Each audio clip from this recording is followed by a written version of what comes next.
In the quaint town of Aldridge, the old cobblestone cafe stood at the corner of Main and Birch, a relic from a time long past. Its weathered bricks and the faint scent of old coffee mingled with modern notes of espresso and baked treats, creating an aura both welcoming and mysterious. The cafe had become a local legend, not just for its delectable pastries and the robust coffee, but for the whispers of strange happenings after dusk. Sarah, a young writer with an affinity for the macabre, had recently taken to spending her evenings at Cobblestone Cafe, hoping the eerie atmosphere would inspire her latest horror novel. She was particularly fascinated by a rumor about their phantom barista, a spectre said to haunt the cafe, occasionally seen serving a ghostly cup of coffee to unsuspecting patrons before vanishing into thin air. One foggy evening, Sarah settled into her favorite corner booth, the one beside the old, boarded-up fireplace that hadn't seen a fire in decades. As she sipped her cinnamon-laced latte, the lights flickered, casting shadows that danced across the walls. Sarah smiled, her imagination already weaving the flickers into her story. The cafe was unusually empty except for the barista, a middle-aged man named Tom, and an old man in a tweed jacket who sat at the bar, his face buried in an ancient newspaper. Sarah had seen him before, but had never spoken to him. He was part of the cafe's furniture, always present, always silent, always alone. As the clock neared midnight, the door to the cafe creaked open, letting in a gust of cold air and a young couple, laughing as they escaped the chill. They ordered 2 hot chocolates and took a seat near the window, shaking off the cold. Sarah returned to her laptop, her fingers tapping rhythmically against the keys. But then, a cold draft swept through the cafe, causing her to shiver and look up. The old man at the bar was staring right at her, his eyes unnervingly bright in the dim light. He beckoned her over with a gnarled finger. Curiosity piqued, Sarah approached, her heart thumping with a mix of excitement and fear. "You write about ghosts, don't you?" the old man asked, his voice a raspy whisper. "Yes, I do. Do you have a story to tell?" Sarah replied, her voice a mix of skepticism and hope. "I do. But it's not just any story. It's about this place. About the things that linger in the shadows," he said, glancing nervously around the cafe. Sarah pulled out her notebook, eager to jot down anything the old man was willing to share. He leaned closer, lowering his voice to a barely audible murmur. "They say the phantom barista was once a real person, a young woman named Eliza who worked here in the 1920s. She loved this cafe, treated it like her home. But then, something tragic happened. She vanished without a trace one night, right before closing, and was never seen again. They say her spirit never left, that she still serves coffee to the lonely and the lost." Chilled by his tale, Sarah glanced around the dimly lit cafe, half expecting to see the ghostly figure of Eliza. Instead, her eyes met Tom's, who was watching them intently from behind the counter, an unspoken warning in his gaze. The old man noticed her distraction and frowned. "Be careful, young lady. Some stories are dangerous to chase." Before Sarah could respond, the lights flickered violently, and a loud crash echoed from the kitchen, making everyone jump. Tom rushed to investigate, leaving Sarah and the old man in tense silence. Moments later, Tom returned, pale and shaken. "It's nothing. Just a shelf that fell over," he stammered, avoiding Sarah's gaze. The atmosphere had shifted, the air felt denser, heavier. The young couple at the window left in haste, their laughter gone, replaced by an anxious quickness. As the old man resumed his story, the lights dimmed until only the faint glow of Sarah's laptop illuminated their corner of the cafe. He whispered of hidden truths and buried secrets, of a darkness that dwelt beneath the cafe's foundations. Sarah, entranced by his words, barely noticed the shadows creeping along the edges of her vision. The old man's voice became a distant echo as Sarah felt a sudden chill envelop her. She turned her head slowly towards the bar, where she thought Tom had resumed his position. Instead, she saw a young woman in a faded 1920s barista outfit, her eyes hollow, her smile a ghostly grimace. "Would you like a refill?" the phantom whispered, her voice a cold breeze that raised the hairs on Sarah's neck. Frozen in fear, Sarah could only nod, her eyes locked with those of the spectral barista. The ghostly figure turned gracefully and floated towards the ancient espresso machine, which began to hiss and steam on its own accord. The machine hadn't looked like it could function in decades, yet now it whirred and clanked as if brand new, filling the cafe with the rich aroma of brewing coffee. Sarah watched, mesmerized by the apparition's movements. The ghostly barista's hands moved with an eerie precision, crafting a latte with unearthly skill.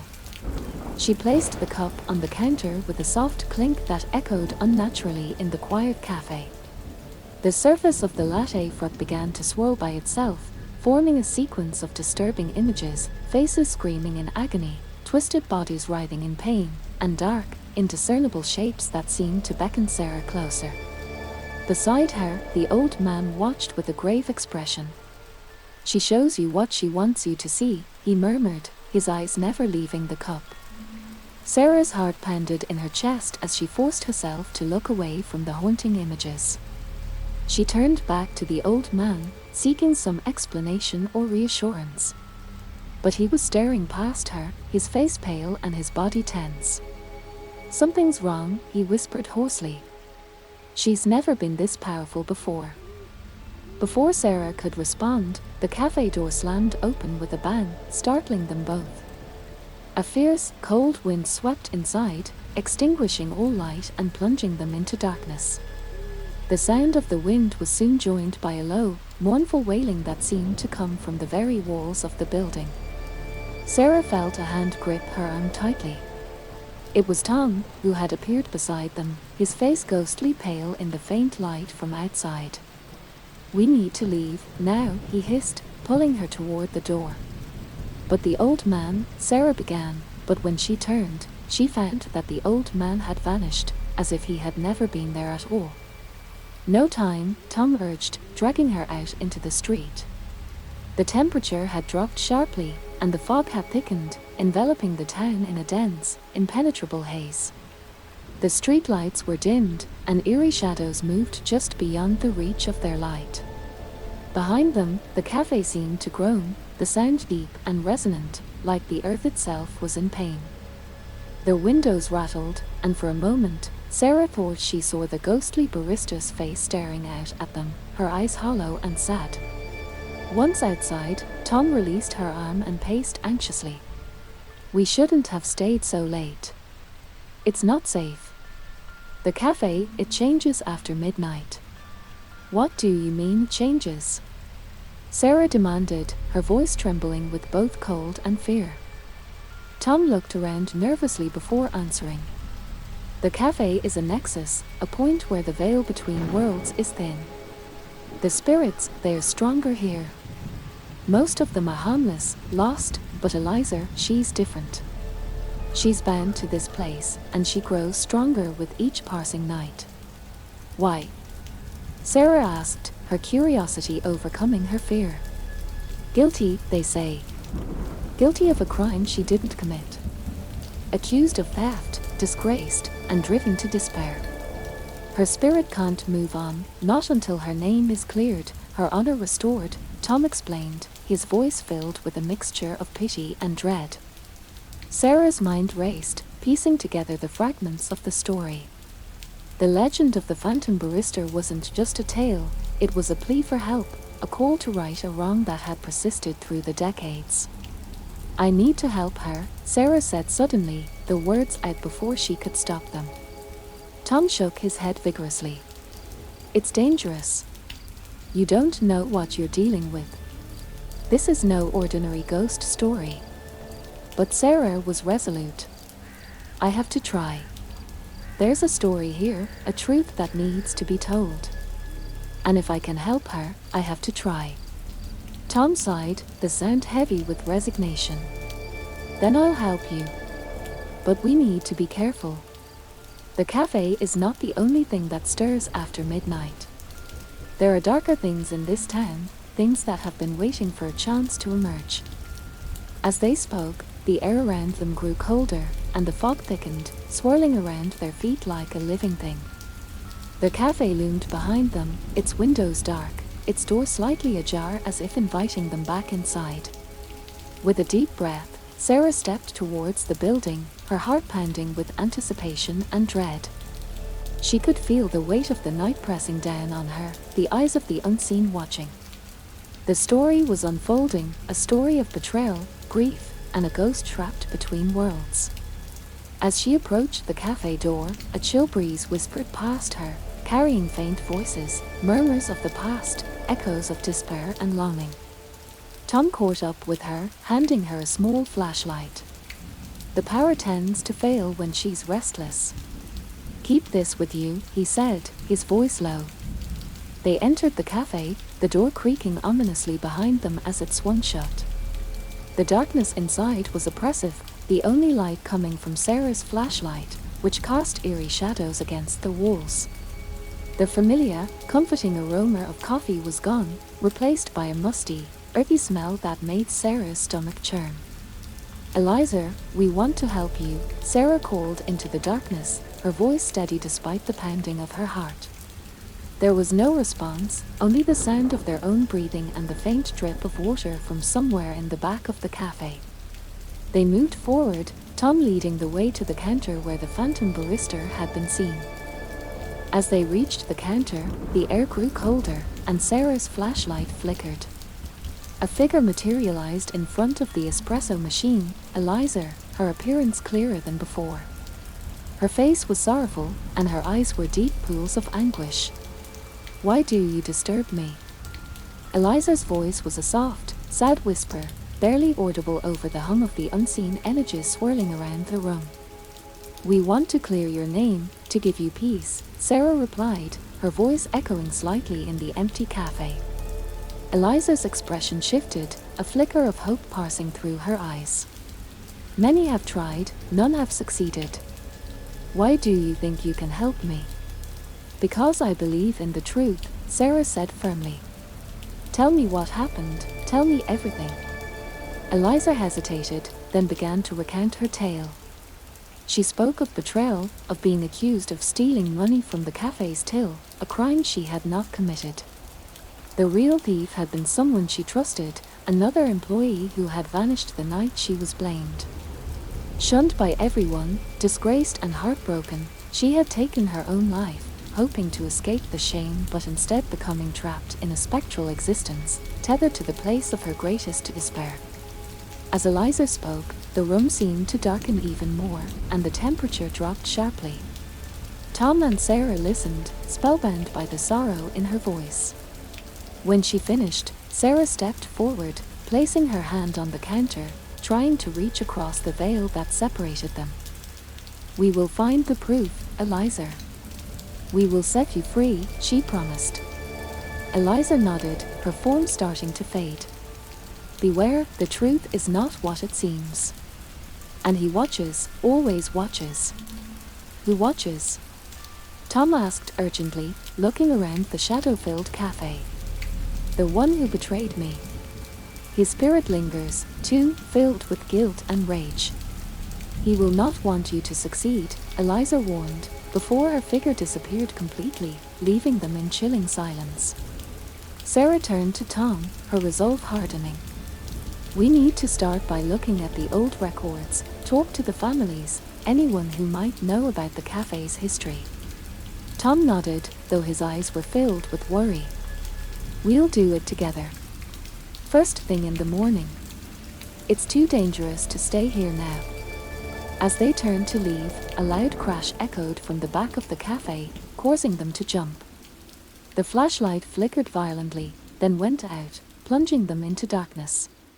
Sarah's heart raced as she fumbled to turn it back on, the oppressive feeling of being watched growing stronger.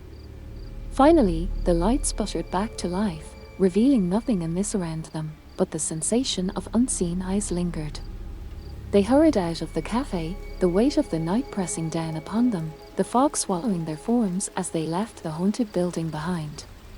Outside, the town of Eldridge slept under a blanket of fog, unaware of the truths that stirred in the darkness.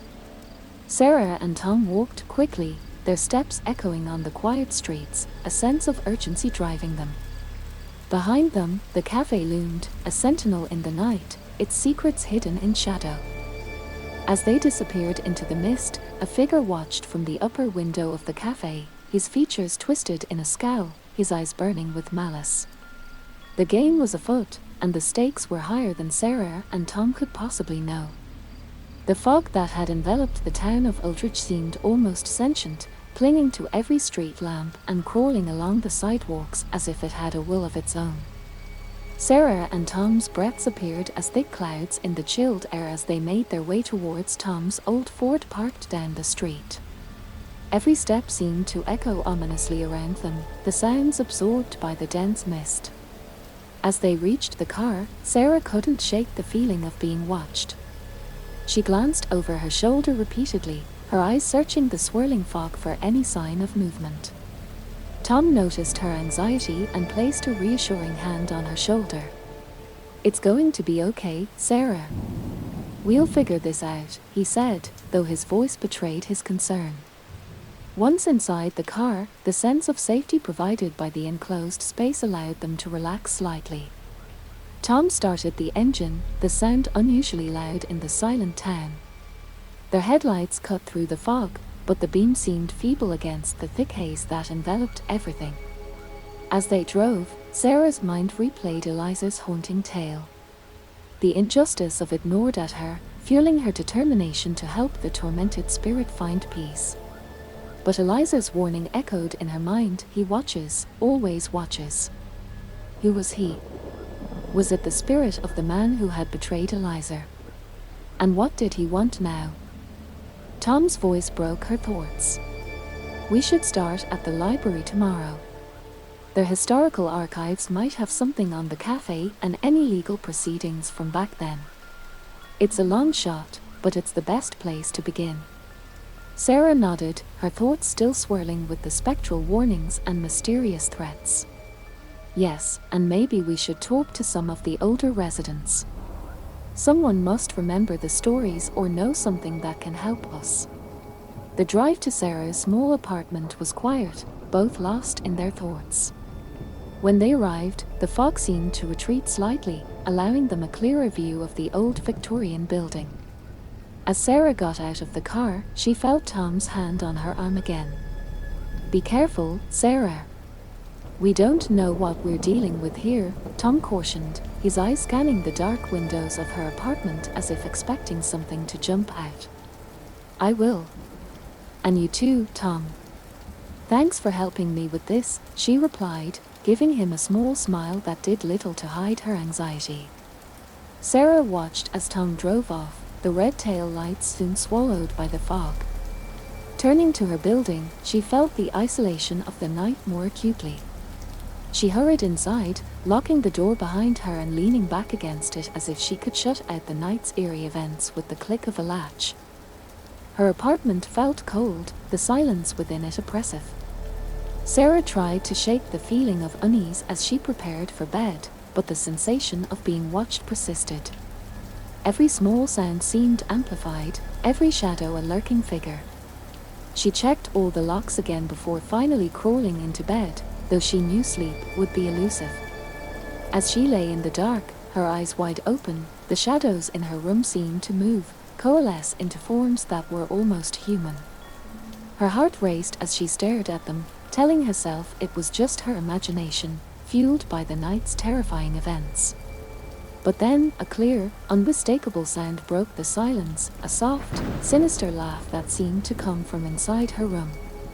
Sarah bolted upright, her breath catching in her throat. The room was empty, yet the laugh echoed again, closer this time. It was mocking, cruel, and it chilled her to the bone. She reached for the lamp beside her bed, her hands trembling. The light flickered on, casting a reassuring glow around the room. There was no one there, but the feeling of malice lingered. The night dragged on, each minute stretching into an eternity. Sarah did not sleep, nor did she dare to close her eyes. By the time the first light of dawn crept through her curtains, she felt exhausted and on edge, but determined. Whatever was haunting the cobblestone cafe, whatever secrets it held, she would uncover them. She had to, for Eliza, and for herself. As the sun rose, casting long shadows across her room, Sarah prepared for the day. She knew it would be long and possibly dangerous, but she was resolved to face whatever lay ahead. Little did she know, the true depth of the cafe's secrets were darker and more twisted than she could have ever imagined. As she set out that morning, the town of Uldridge seemed to watch her, the fog lingering like a foreboding omen of the horrors yet to come. As Sarah stepped outside, the lingering fog from the night seemed reluctant to retreat before the morning sun. It clung to every leaf and blade of grass, transforming the town of Uldridge into a spectral scene reminiscent of her nightmarish experiences at the cafe. With every step she took, the chill of the morning seemed to seep deeper into her bones, a constant reminder of the unnerving reality she now found herself in. She made her way to the library. The old building stood solemn and quiet, its Gothic arches casting long, dark shadows on the ground. The library was an ancient structure, almost as old as the town itself, with rumors of its own ghosts. But today, it was a beacon of hope, a place that might hold the key to unlocking the mystery surrounding the cobblestone cafe. Upon entering, the familiar musty smell of old books and leather greeted her. The library was empty except for the librarian, Mrs. Finch, who looked up from her desk with a startled expression. It was early, and visitors were rare at this hour. "Sarah, dear, what brings you here so early?" Mrs. Finch asked, adjusting her glasses. "I need to look at the old town records, anything on the cobblestone cafe, particularly around the 1920s, Sarah replied, trying to keep her voice steady despite her exhaustion. Mrs. Finch nodded, a flicker of curiosity in her eyes. "Follow me," she said, leading Sarah through rows of ancient bookshelves that seemed to whisper secrets of their own. They arrived at a section of the library that Sarah hadn't seen before. It was secluded, with dust motes dancing in the beams of light filtering through high windows. Mrs. Finch pointed to several large filing cabinets. "All our old municipal records are here. You might find what you're looking for in these." "Thank you, Mrs. Finch," Sarah said, her heart pounding with anticipation and dread. As Mrs. Finch left, Sarah began her search. She pulled out drawers filled with yellowed papers and faded photographs, each document a piece of the town's history. Hours passed as she pored over property records, business licenses, and newspaper clippings. Finally, she found it, a tattered newspaper from 1925, an article obscured by time, detailing a scandal at the Cobblestone Cafe. The article mentioned Eliza by name, painting her as a thief and a fraudster. But there was something off about the article, the language was unusually vindictive, and the facts seemed superficial, as if someone had hastily put them together to frame her. As Sarah read, the library's air grew colder, and the faint sound of whispers filled the room. She shivered, looking around the quiet library. It was empty, yet she couldn't shake the feeling of being watched.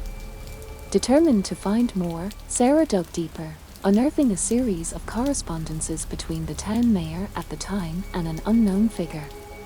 The letters were cryptic, discussing a plan to remove a problem to preserve the town's integrity. The timing of the letters aligned with Eliza's downfall. The whispers grew louder, and Sarah felt a gust of cold air brush past her. She spun around, her heart racing, but saw nothing. Just when she turned back to the documents, a shadow darted across the corner of her eye. She whipped around again, catching a glimpse of a dark figure disappearing behind a bookshelf. Panic set in, but Sarah's resolve hardened. She gathered the documents, stuffing them into her bag. She needed to show them to Tom, to prove that there was more to Eliza's story than an old ghost tale. As she hurried towards the library exit, the lights flickered, plunging the room into darkness. The whispers crescendoed into a cacophony of indistinct voices, pressing in on her from all sides.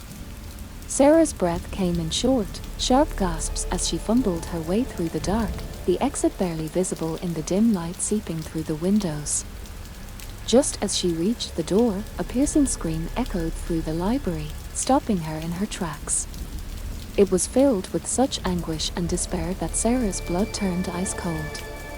The scream reverberated off the walls, a sound so heart-wrenching and full of pain that it seemed to shake the very foundation of the building. Frozen with fear, Sarah's hand hovered over the door handle. The scream faded into a sinister silence that was almost worse than the noise itself. Gathering every ounce of courage, she flung the door open and stepped out into the chill of the early afternoon, the sun obscured by a creeping fog that seemed to follow her out of the library. As she made her way back to her apartment, the documents clutched tightly against her chest, the shadows seemed to loom larger, and the whispers turned into murmurs that rustled the leaves and stirred the fog. Eldridge no longer felt like the quaint town she had known all her life. It had transformed into a sinister labyrinth, with each street corner whispering secrets of a dark, tormented past. Sarah hurried along, her footsteps quick and sharp against the cobblestone streets, feeling eyes on her back with every step she took.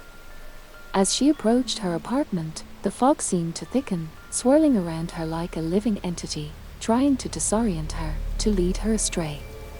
She pressed on, clutching the documents that might liberate Eliza's tormented spirit.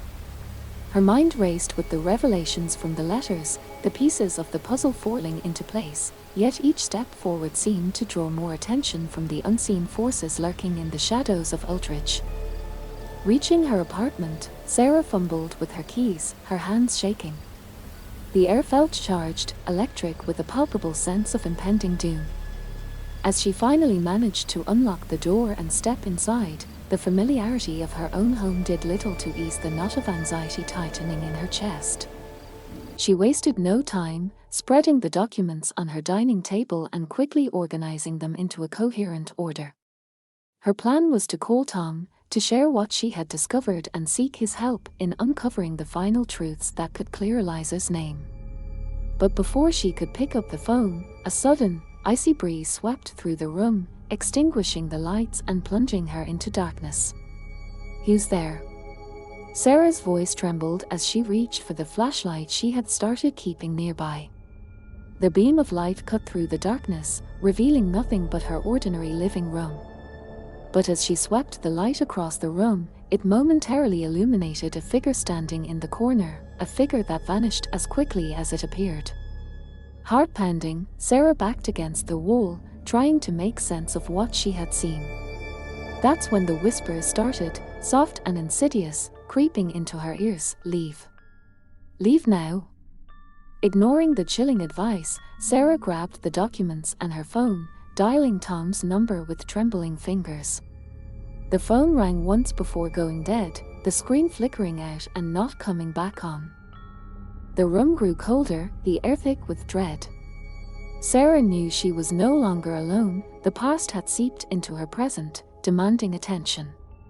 Bracing herself, she called out, "Eliza, I know the truth now. You were innocent. I can prove it." The whispering ceased abruptly, replaced by a heavy silence. Then, the air shifted, and the temperature began to rise back to normal. A sense of relief started to wash over Sarah when suddenly a loud crash echoed from her kitchen, as if something heavy had been thrown. Heart racing, she cautiously moved toward the sound, flashlight leading the way. On her kitchen floor lay a broken vase, the flowers she had placed inside sprawled out. Among the flowers lay a small, old-fashioned locket, its contents spilled open, a photograph of a young woman, her features eerily similar to those of the phantom barrister, Eliza.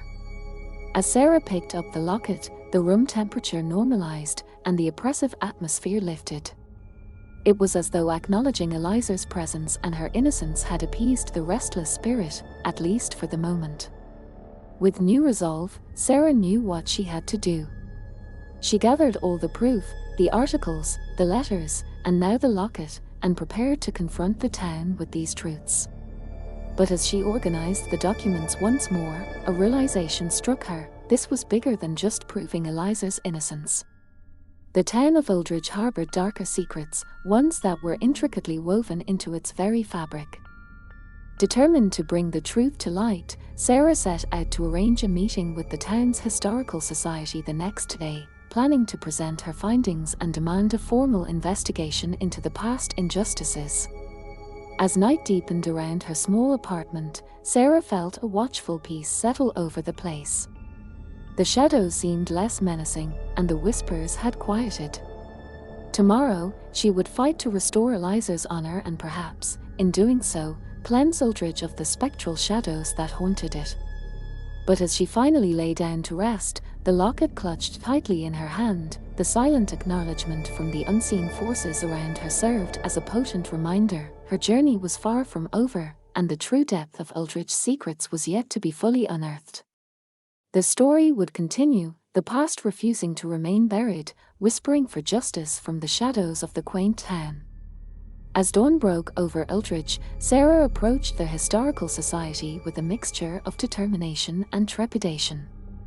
The documents she carried were not just paper and ink but testimonies of a buried truth that had haunted her and the spirit of Eliza. The town was waking, the morning mist rolling away like a curtain retracting to reveal the day's stage, a stage set for confrontation and revelation. At the meeting, gathered were the town's oldest residents, some of whom remembered tales of the Cobblestone Cafe from their youth, and members of the Historical Society, custodians of Uldridge's documented past. Sarah presented the documents meticulously, her voice steady despite the weight of the audience's skeptical stares. "The truth has been buried in these documents and forgotten rumors," Sarah declared, spreading the articles, letters, and the photograph from the locket on the table. Eliza was not a thief but a victim of a conspiracy designed to protect the real criminal, one of Uldridge's own revered citizens. Murmurs filled the room, some of disbelief, others of dawning understanding. The photograph of Eliza, young and vibrant, juxtaposed against the yellowed pages telling her grim tale, painted a poignant picture. As Sarah spoke, the atmosphere in the room shifted from skepticism to shock and finally to anger, but not directed at her. Instead, the townspeople directed their ire at the long-dead figures who had orchestrated the miscarriage of justice. The meeting concluded with the Historical Society agreeing to revise the town's records in light of the new evidence and to erect a memorial in honor of Eliza at the cafe, acknowledging her innocence and tragic fate. The town, once shrouded in whispers of ghostly hauntings, began to whisper of justice and atonement. Feeling a mix of exhaustion and relief, Sarah returned to the cafe that evening. As she approached, she noticed the lights inside were softly glowing, casting a warm, inviting glow onto the street, a stark contrast to the eerie darkness she had encountered before. Stepping inside, she found the cafe empty of customers but filled with a peaceful silence. Sarah walked to the counter, placing the locket where she had first seen Eliza's apparition. "I hope this brings you peace," she whispered into the stillness. As if in response, a gentle gust of wind stirred inside the cafe, rustling the pages of the newspapers left on the tables and caressing Sarah's cheeks softly. A faint aroma of fresh coffee filled the air, comforting and familiar. Then, just as softly, the presence she had felt so many times before seemed to withdraw, a final farewell. Leaving the cafe, Sarah felt a lightness she hadn't experienced in weeks. The fog that had so often enveloped the town seemed to retreat permanently, chased away by the rising sun which painted the sky in hues of gold and orange. As days turned into weeks, the cafe became a hub of activity once more, with residents and visitors drawn not just by the coffee but by the story of Eliza, which Sarah had helped bring to light. Her story, once a tale of horror and injustice, had become one of redemption and closure. But Uldridge, with its deep shadows and ancient secrets, never fully released its hold on the mystical. Locals still spoke of strange sights and sounds around the old buildings and foggy streets. And while the malevolent presence around the Cobblestone Cafe had dispersed, some nights, when the fog rolled in thick and the moon was just a sliver in the sky, the outline of a young woman could be seen standing by the window of the cafe, looking out into the night. She was no longer a figure of sorrow and torment, but a guardian of sorts, watching over the place she had loved so much. And under her watchful gaze, Eldritch embraced its haunted heritage, a town at peace with its ghosts, its history rewritten yet still whispering of mysteries just beneath the surface. Sarah often returned to the cafe, her visits a ritual of remembrance and reflection. The horror of the past had given way to an understanding that some ghosts do not seek to frighten but to remind, to guard, and perhaps, to heal. In the end, Eldritch and its spectral residents found a harmonious coexistence, an eerie but beautiful testament to the town's complex history, forever etched in the annals of the living and the spirits who walked among them.